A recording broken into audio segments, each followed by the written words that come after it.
In the spring of 1924, children playing on the banks of the Leine River in Hanover, Germany, made a discovery that would horrify an entire nation. Human skulls, bones, dozens of them, washed up from the water. Over 500 human bone fragments were eventually recovered from the riverbed, belonging to at least 22 different people. What followed was one of the most disturbing criminal cases in modern European history. This is the story of Fritz Haarmann. In 1919, Germany emerged from the devastation of the First World War as a broken, exhausted nation. The newly established Weimar Republic faced immediate severe economic ruin. Spiraling inflation quickly rendered the national currency worthless, while rampant unemployment stripped millions of families of their livelihood. Amid this systemic collapse, a massive wave of social displacement swept through the country. Hundreds of thousands of teenagers, runaways, and war orphans wandered from town to town, completely cut off from stable homes or institutional support.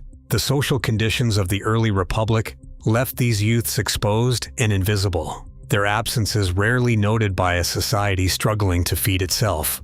For these displaced youths, daily survival required constant, desperate migration. They naturally gravitated toward major railway hubs, hoping to find casual labor, black market food, or simply a dry corner to sleep. Hanover Central Station became a massive local gathering point for this highly vulnerable population. Its grand, arched halls and chaotic platforms were constantly packed with young men who had nowhere else to go. But instead of safety, the busy transit hub offered only danger. Among the dense crowds of travelers, demobilized soldiers, and transients walked Fritz Haarmann.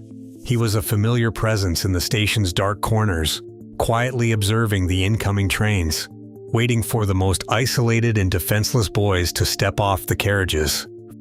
Friedrich Heinrich Karl Haarmann was born in Hanover on October 25, 1879. The sixth of 7 children, his early years were spent under the shadow of a harsh, authoritarian father and a sickly, indulgent mother. From childhood, Haarmann's behavior was erratic. At the age of 16, he was sent to a military academy in Breisach, but his enrollment ended in a sudden nervous collapse. Diagnosed with epilepsy, he spent a brief period inside a psychiatric asylum before he had even reached the age of 20. Once released, his life quickly descended into a cycle of minor offenses. Over the next 2 decades, Haarmann accumulated a long criminal record filled with theft, fraud, and burglary, leading to years spent in and out of German prisons. Yet, to the residents of his Hanover neighborhood, he presented a completely different face. On the streets, Haarmann was known as a friendly butcher and a local trader of second-hand clothes. He seemed polite and accommodating. Neighborhood women often trusted him and regarded him as harmless. But his most valuable shield was a quiet arrangement with local authorities. Haarmann operated as an active informant for the Hanover police, feeding detectives tips on black market traders and petty street criminals. This relationship provided him with regular payments and a dangerous level of official protection, leaving him free to move through the city's margins without suspicion. Around 1918, Haarmann's pattern of predation took a lethal turn. Hanover Central Station became his primary hunting ground, a chaotic terminal where he could easily identify vulnerable targets. He approached these isolated boys using 2 distinct methods, either posing as a police detective to demand their papers, or offering a warm meal and a bed in his attic flat. Once his victims were inside, he killed them.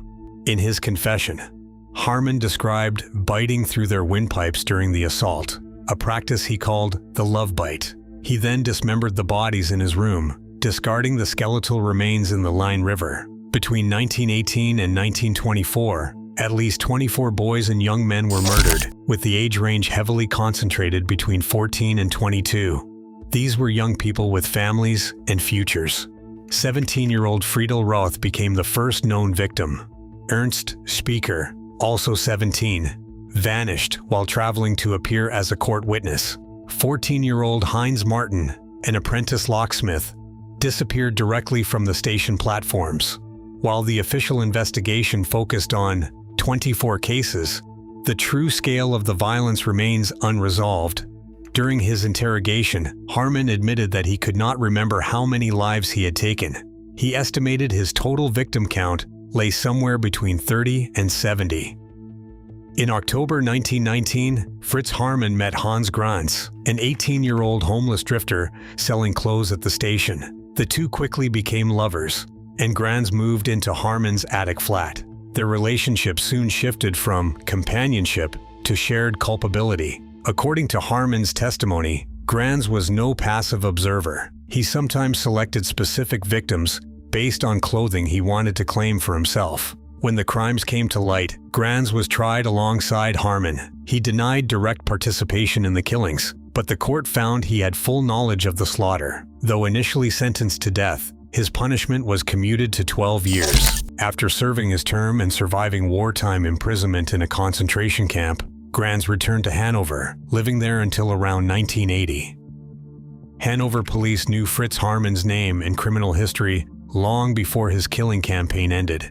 In October 1918, following the disappearance of 17-year-old Friedel Roth, witnesses explicitly told detectives they had seen the runaway with Haarmann. Officers raided his apartment on Sellerstrasse, arresting him for a minor assault, but conducted only a superficial search of the premises. They missed Roth's severed head, which Haarmann had wrapped in newspaper and hidden behind his coal oven. Because Haarmann remained a valuable police informant, official scrutiny was dropped, allowing him to hunt vulnerable youths for 6 more years. In the spring of 1924, after more than 500 human bone fragments began appearing in the Leine River, local authorities were deemed too compromised to continue. The Hanover police were stripped of the case, and an outside investigative team took over. Under close surveillance, Haarmann was arrested at the Central Railway Station on June 22, 1924, after threatening a young runaway. This time, detectives systematically searched his attic flat, uncovering heavily blood-stained walls, knives consistent with the bone markings, and trunks filled with the personal belongings of dozens of missing boys.